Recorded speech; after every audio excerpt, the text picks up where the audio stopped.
Opa, beleza? Então vamos lá.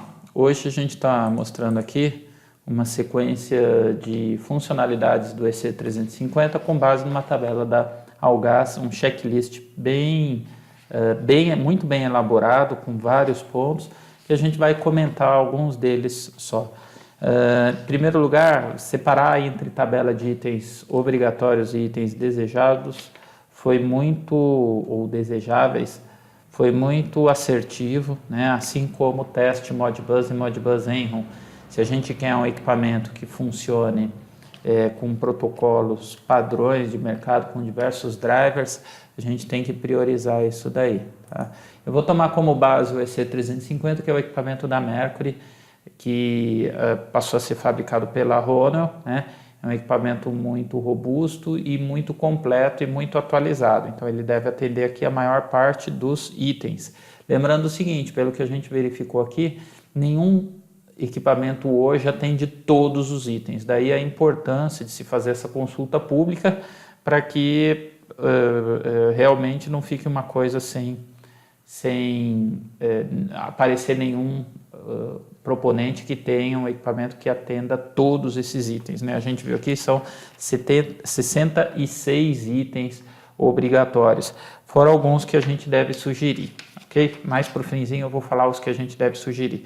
Eu não vou me ater aqui a cada um dos itens, eu vou me ater àqueles principais, como por exemplo, existe software de configuração, existe display no equipamento, tal, isso daí eu vou deixar. Vou só focar nos principais itens, ok? Vamos lá. Bom, o primeiro item que eu queria focar é no cabo de comunicação. A comunicação local dos equipamentos hoje se faz muito através do quê? De interfaces óticas, né? Então essas interfaces, elas se conectam através de um simples conector, ok? Uma vez que está conectado sem precisar abrir o dispositivo nem nada, eu posso me conectar aqui por esse IRDA. Existem outras formas de conexão, existem alguns dispositivos com cabo serial, mas hoje, até para evitar o desgaste de tempo e oxidação de contato e tal, tem se partido muito para esse uso de cabo ótico. Ok, fiz o login. Aqui é uma tela específica do EC350, nós vamos passar para alguns pontos. Tá? No item 9, a gente vê que se o software permite a edição do nome e ordenamento das variáveis informadas no display. Okay? Então, todos os itens do Mercury, eles são listados como itens, né? E efetivamente eu posso localizar aqui o que eu vou mostrar no display como LCD Scroll List, ok? Então eu consigo selecionar qual é o item, tá? Mas editar o nome eu não consigo, eu consigo editar a ordem. Então aqui, ó, no primeiro item eu estou mostrando o volume não corrigido, depois eu mostro o volume corrigido. Não sei se editar o nome seria uma coisa assim tão imperiosa, tá? Depois eu tenho aqui alguns itens que não são aplicáveis, como certificação para requisitos metrológicos e portaria do Inmetro 499, tá? Uma vez que são referentes à medição de transferência de custódia em transportadoras, não em distribuidoras, tá, ok? Isso daí a gente deve tirar algumas dúvidas.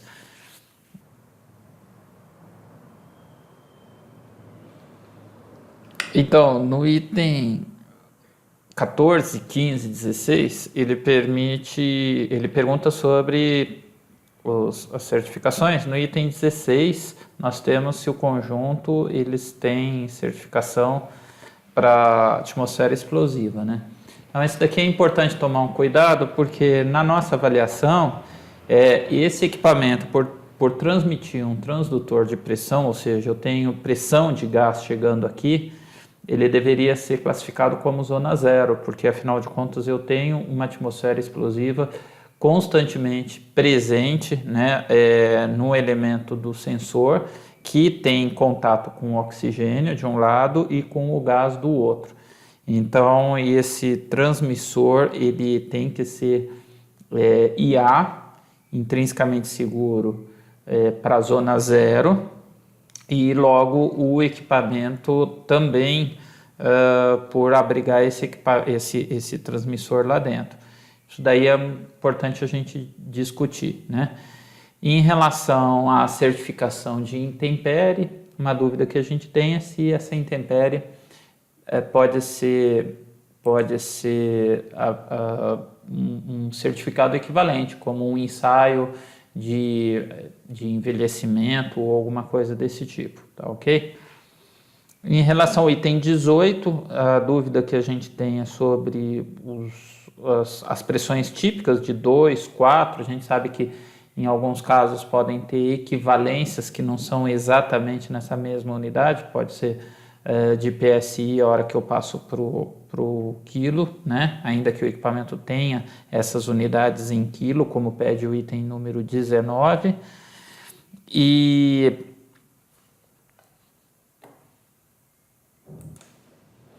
em relação à tensão de alimentação, a gente tem uma restrição quando o equipamento é intrinsecamente seguro, então eu tenho uma limitação de tensão, nesse caso desse equipamento, entre 5 e 15 volts. Em alguns equipamentos a gente tem visto operarem como o Chorus a 6 volts, a mesma coisa a 7.2 volts no Eulgas. Então existe uma limitação que eu não posso trabalhar com tensões de 10 a 24 volts, eu teria que trabalhar então com um redutor de tensão do lado de fora, na área segura. Okay? Outro ponto importante para a gente verificar aqui é a questão do transmissor de temperatura. Tá? O transmissor de temperatura, para ter a precisão requerida, ele não precisa trabalhar a 3 ou a 4 fios. A gente trabalha aqui com um transmissor de temperatura 2 fios, com uma precisão muito maior em função da construção dele. Pelo comprimento do cabo que ele tem, não há necessidade de 2, 3 ou 4 fios. Já no sensor de pressão, esse sim eu tenho um dispositivo digital com altíssima precisão, 10 anos necessários para fazer a calibração dele, ou seja, ele tem uma estabilidade ao longo de 10 anos de 0,4%, 10 anos, 0,4%. Então, eu também não tenho variáveis analógicas aqui que possam afetar ou comprometer o cálculo segundo a pressão. Em relação ao dispositivo ter aos itens 38, 39, 40, que são variáveis associadas ao monitoramento de processos. Então, a gente avalia que um dispositivo bom é um dispositivo que faça muito bem a correção de volume, a correção de vazão. É por isso que a gente associa esse equipamento com uma FlexCon 3 quando existe a necessidade de variáveis de processo. Para quê? Para que o equipamento seja o mais simples possível, possa ser substituído por qualquer outro de outros modelos e deixar a parte de monitoramento de variáveis da estação separado do cálculo de vazão. É isso que a gente tem feito com bastante sucesso em várias distribuidoras, porque flexibiliza tanto o uso de remotos como o uso de eletrocorretores. Eu não preciso colocar condições específicas, como o item 38, que pede saída analógica, como item, eu já tenho aqui um parênteses, eu tenho uma saída digital que eu posso usá-la para sinalizar pulsos em função de volume corrigido, para que seja usado então o equipamento junto a um odorizador, mas eu não tenho aqui, por exemplo, entradas analógicas ou entradas digitais para fins de monitoramento, como são colocados os itens 39 e 40.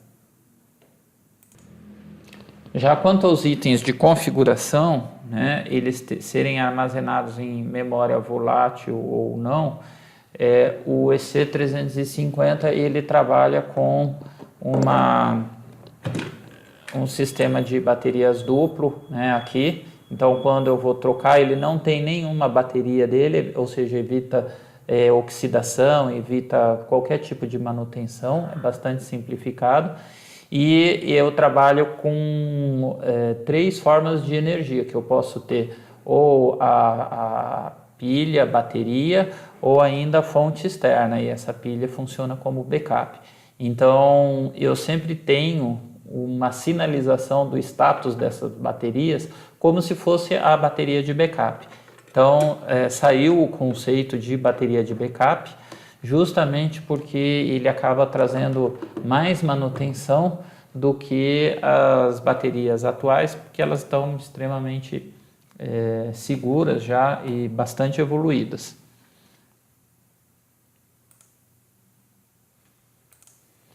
Um outro ponto bastante importante é que enquanto eu faço a comunicação aqui com o EC350 através da porta de configuração ótica, eu também eu não afeto a comunicação que tem através da saída RS-232 ou 485, ele tem os dois. Então elas são portas independentes, esse é um ponto bem importante. Tá? Eu continuo funcionando com o operador que vai em campo sem afetar a telemetria. Não são todos os equipamentos que possuem essa funcionalidade. Mais um item muito importante é essa questão aqui da nomenclatura, volume, né? A gente está procurando evitar o uso da palavra volume, né? E tem, como por exemplo, coloca ali no item 8, né?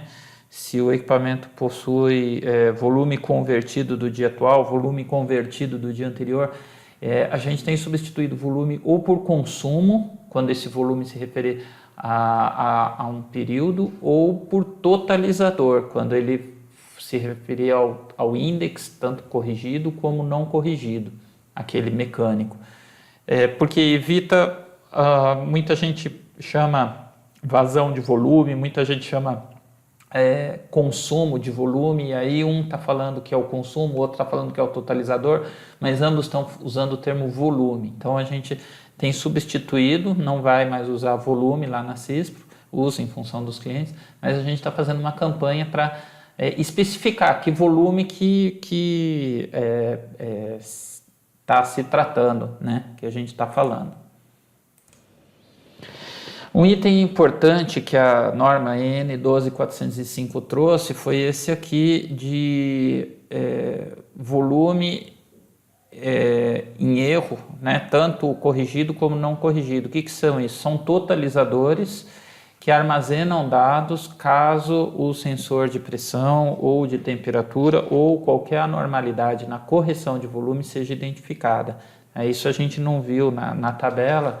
E é importante checar porque algumas distribuidoras já têm usado esses parâmetros para não precisar estimar valores de consumo quando existe algum dano tanto na pressão como na temperatura ou na correção. Usar o próprio, vamos dizer, backup do equipamento de correção de volume baseado nesses parâmetros aqui, ó, volume corrigido e não corrigido em erro, em situação de erro.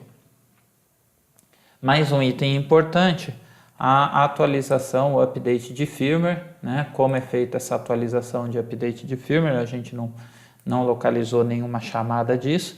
E nem de um item bastante importante como o template, né? O que é o template? Template significa que eu não preciso, todos os parâmetros que eu tenho configuráveis no equipamento, eu possa colocar eles dentro de um template de forma a não precisar configurar equipamento por equipamento. Basta eu chegar num novo equipamento, né, usar esse template e aí esse template já vai me dizer quais são as unidades que eu vou usar, quais são os valores pré-definidos que eu vou precisar usar, e eu simplesmente gravo esse arquivo por cima. Isso daí é um item bem importante.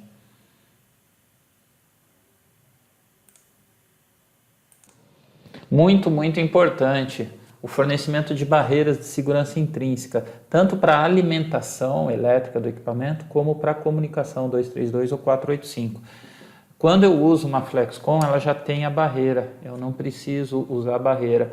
Mas se eu não usar a FlexCom, usar um modem comum, eu preciso colocar uma barreira de segurança intrínseca que acaba ficando muito mais cara para ser comprada depois do que junto com o eletrocorretor. Por quê? Porque quando é fornecido junto com o eletrocorretor, pelo fato da barreira ser muito específica para alguns equipamentos, em função das características de tensão, corrente, potência, características elétricas que são levadas em conta quando eu associo equipamentos intrinsecamente seguros. Então, por exemplo, a FlexCom 3, ela tem uma sequência aqui de parâmetros elétricos que a gente pode ver, né? Toda marcação é obrigatória a ter e que tem que casar com os parâmetros do qual o equipamento vai se conectar. E nem sempre uma barreira casa com o equipamento. Isso faz com que as barreiras acabam sendo específicas para alguns equipamentos, alguns modelos aí no mercado, e acabam encarecendo demais. A mesma coisa vale para os cabos de comunicação quando eles são proprietários, né? Não é o caso aqui do EC350, porque se a gente olhar o EC350, ele trabalha com um donglezinho, ó, infravermelho, muito fácil, né, de achar no mercado e de poder ser substituído. Mas não é isso que acontece sempre, tá? Então tem que ficar de olho nessa parte também.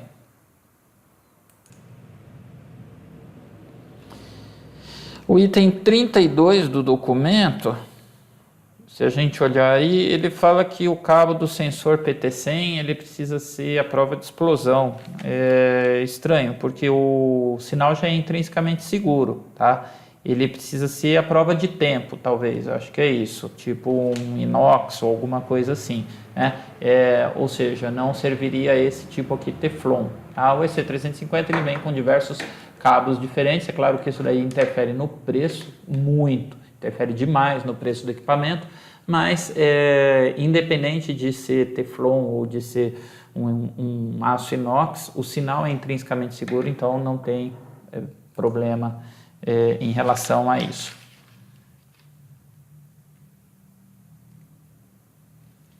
Para finalizar a questão de calibração, então, é importante quando a gente entra num processo de calibração que o equipamento possa travar os valores de pressão e temperatura para que ele, quando calibrado em campo, né, ele continue contabilizando o volume corrigido de forma adequada, com uma pressão e com uma temperatura fixas. Por quê? Porque eu, obviamente, estou variando a pressão e a temperatura no momento da calibração e isso não pode interferir na medição que está acontecendo em paralelo, ao mesmo tempo. Tá? Isso é particularmente útil nesses casos em que é feita a calibração em campo.